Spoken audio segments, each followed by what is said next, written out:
Hey everyone. As many of you know, I've been on medical leave since October, and over the holidays, in a lot of self-reflection and consultation with my physician and my family and others, I've made the difficult decision to resign my role here as technology integration specialist. Don't worry for me. I'll be fine, and I'm not in an completely untenable situation, but I will push through all of this.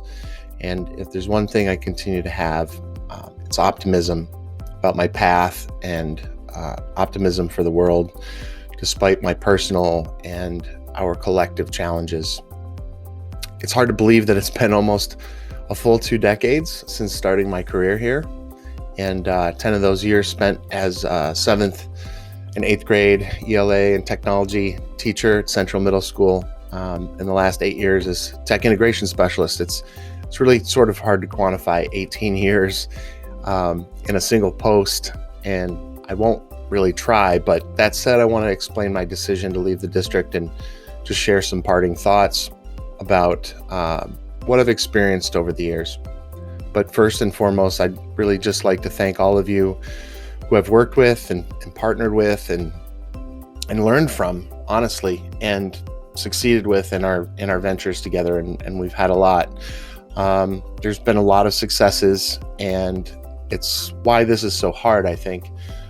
We've done a lot together, and looking back, I'm proud of our growth and achievement, even though at times things felt really impossible and really hard.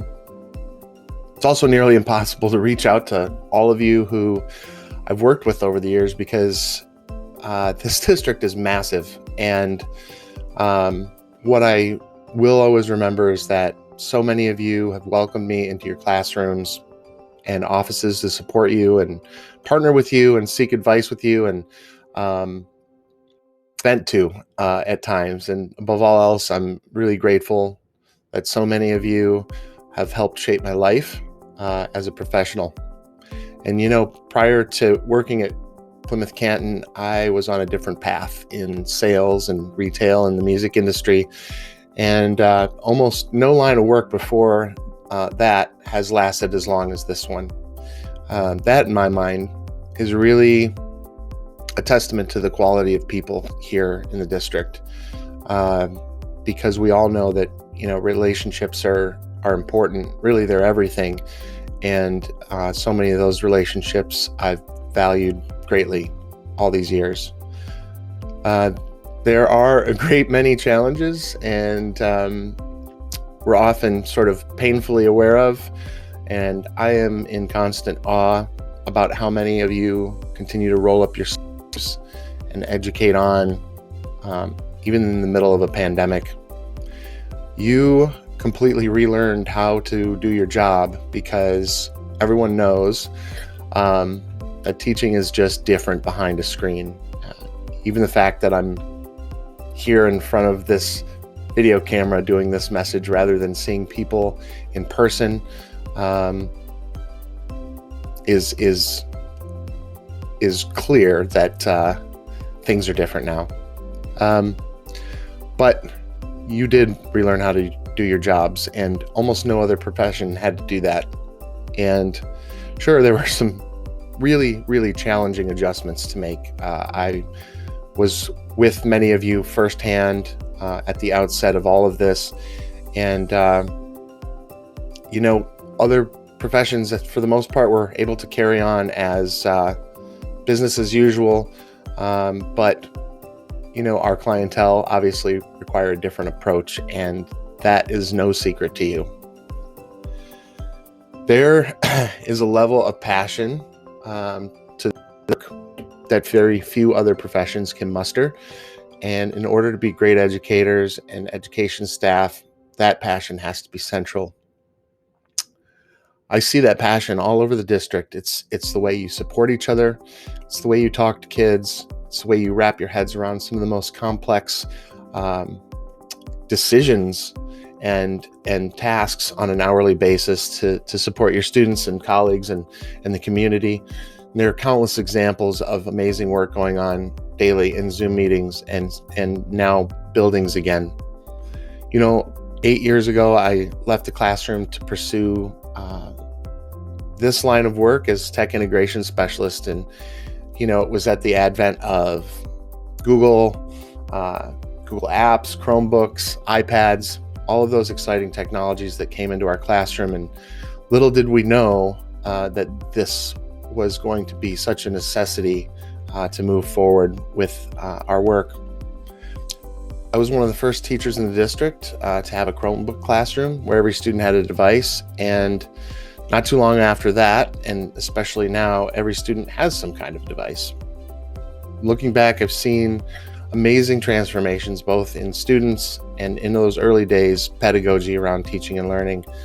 And those pedagogical shifts were really imminent and necessary in order to prepare our students for the future. And little did we know that the pandemic would create this situation, again, where technology was not only necessary, but critical.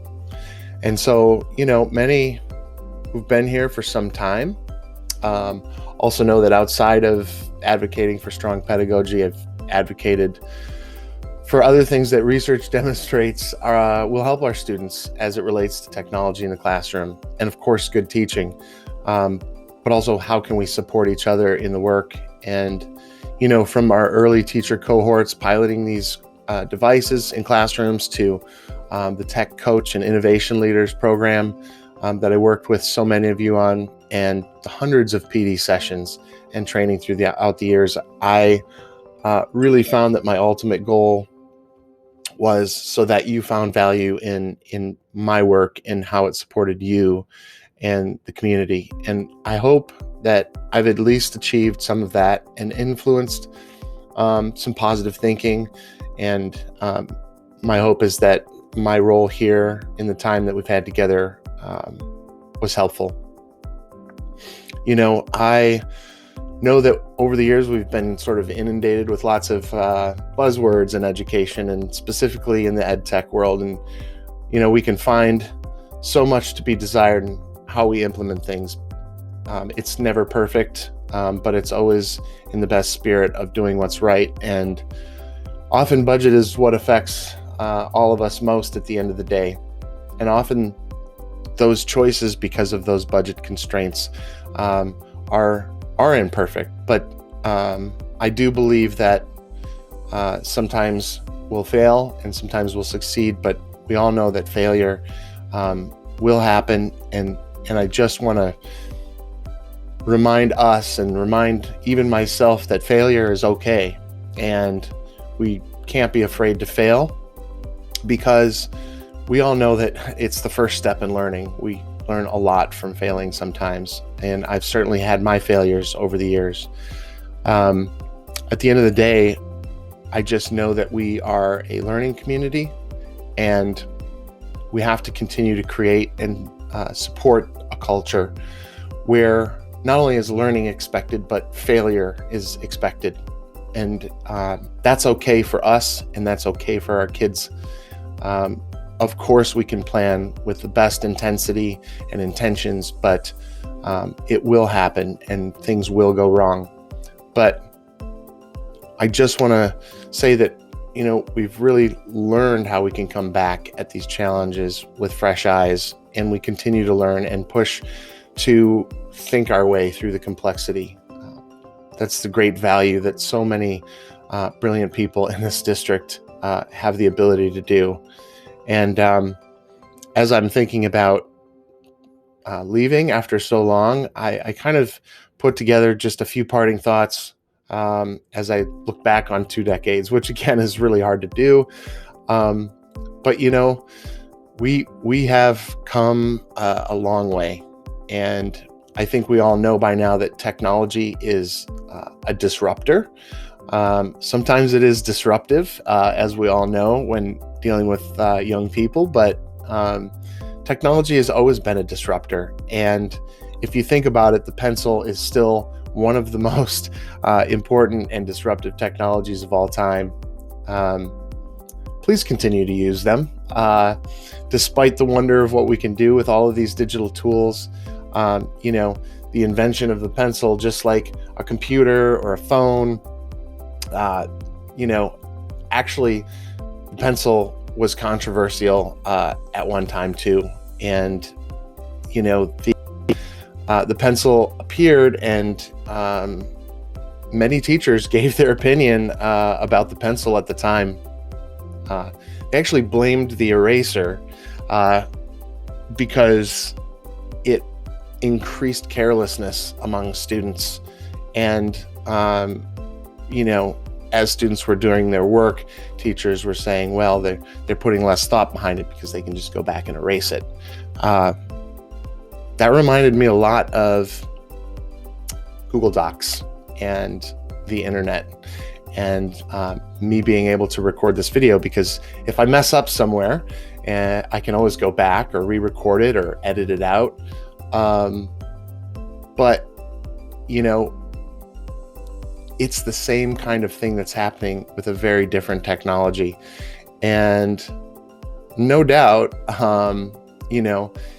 that presents some challenges, right? But think about how these technologies have increased the pace at which we can accomplish things, including the pencil, not having to rewrite an entire part of an equation or a paragraph when much of it was really great, but you just messed up this one part.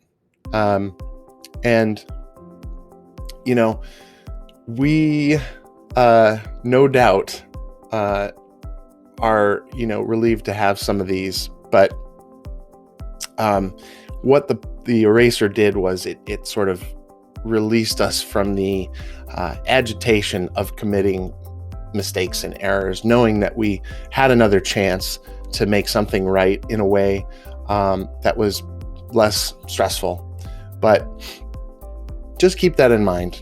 The technology disrupts.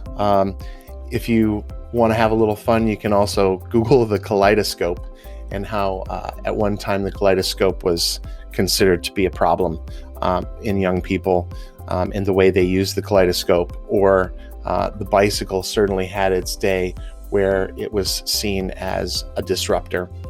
We don't think about that anymore because those things have been around so long.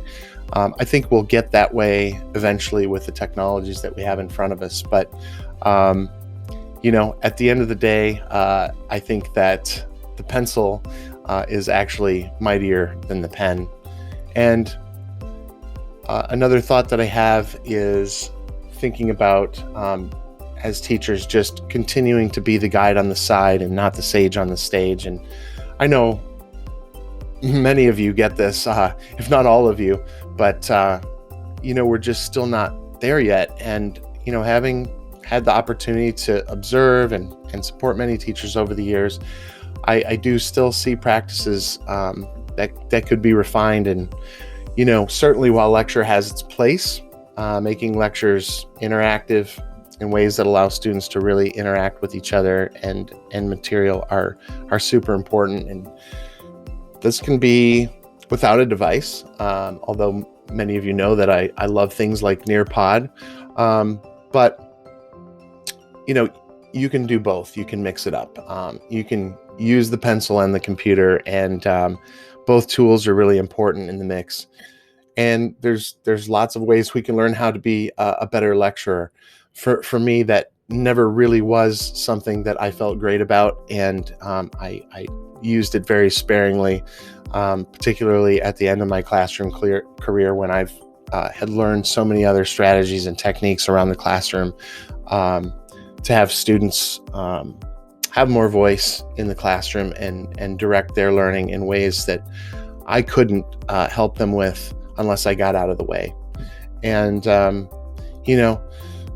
it's interesting to see now, looking out there and looking at the career landscape that our students face, and what kinds of careers are becoming more prominent. And it's so fascinating that when you look at these job postings, you'll see that instructional designer is probably one of the most important roles that I see just about every company asking for, anywhere from a gasoline and oil company to, car companies and software companies. And everything in between are asking for the skill set of an instructional designer. And for me, that's just a reminder that teaching and learning are two of the most important things in the world. And so many folks I've heard over the years talk about how, we feared technology could somehow replace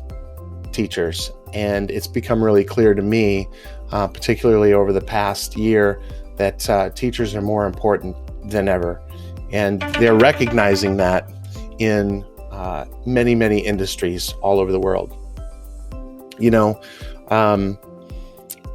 We can sort of all agree that education policy, as it gets dictated by the federal government and state governments, has been lacking in their respect for our profession. And, there's lots of work to be done there. And I would encourage anyone with the bandwidth to get involved in that process and make your voice heard. And know that even though I'll be moving away from the public education sphere, I'm with you, and I am going to continue to advocate in all the ways that I can with our legislators to make changes. And thankfully, I feel like some of that change is going to happen, given that the First Lady is an educator. So I'm excited to see what can change, and I'm excited and hopeful. We just have to continue to find ways to capitalize on our successes together and, just keep our eyes towards positive solutions. I certainly don't have the answers, but I know answers are there if we continue to work towards them. And we might fail a little bit on the way, but I know that we can do it if we just try again. One last thought I'll leave you guys with is that I've obviously thought a lot about technology and pedagogy, and the term blended learning comes up a lot. And I think now more than ever we realize what blended learning is. It's not new, but it is one of the most important strategies for modern classrooms. Do you need an LMS for blended learning? Not exactly, but in an organization of this size, it's pretty critical. And I had long advocated for an LMS, 8 years in fact, and while it didn't matter to me which one at the end of the day, I wanted everybody's voice that could be at the table to make that decision. And I think we did have a lot of voices at that table, very teacher-centric. I know that it wasn't the right choice for everyone, but it was something I think we had to collectively do. Did I imagine deploying it in the middle of a pandemic? Not at all. Was it hard? Wickedly so. And, were there tears? Yeah. Really too many to count. It was stressful. It still is, no doubt. I'm very aware. In fact, I have an email right now that I see popping in again, trying to help a teacher solve a problem.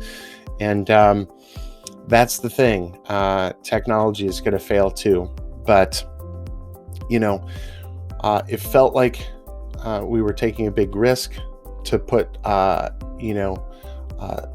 an LMS into play in such a challenging time. But it reminded me of this T.S. Eliot quote, and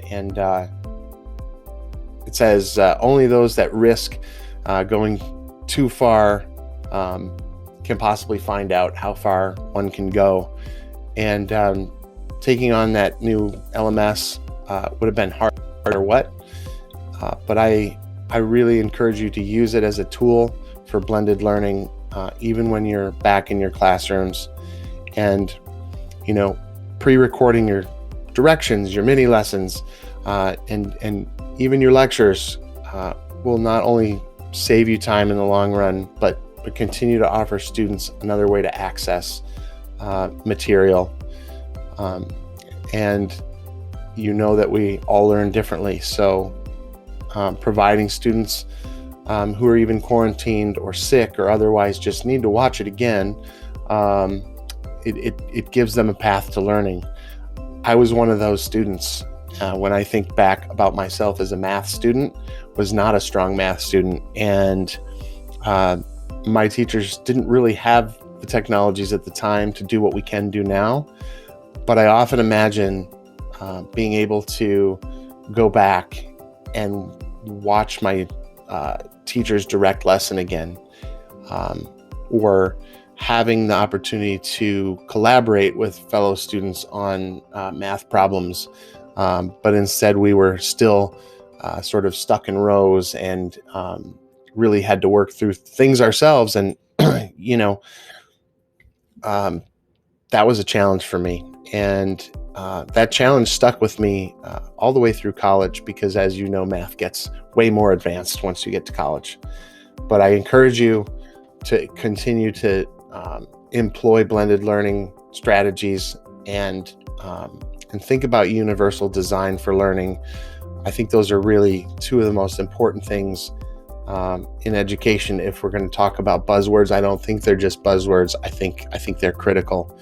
And finally, I'll just say this: change is hard, and as we all know, as adults, change will happen whether we're comfortable with it or not. And it's just an inevitable part of our lives. And honestly, the more we embrace it, the more comfortable we become, and the more agile we can be. We don't always have to like it, and there are times when we should question the change and maybe even push back a bit to make sure that we're doing it for the right reasons. But I just believe, and will always believe, that with a growth mindset, we can flourish in ways that will surprise us. This has gone on long enough. I hope that I can stay in contact in some way with so many of you. I really appreciate you all listening, and really thank you for being such a major part of my career and my professional development. And as my kids continue to grow through the halls of Plymouth Canton schools, and my wife continues to, develop her professional career here, I hope to see you around. And for many of you, I really I wish the best for you in your future endeavors, no matter what you do. And you all take care. Thanks for listening, and I'll see you around.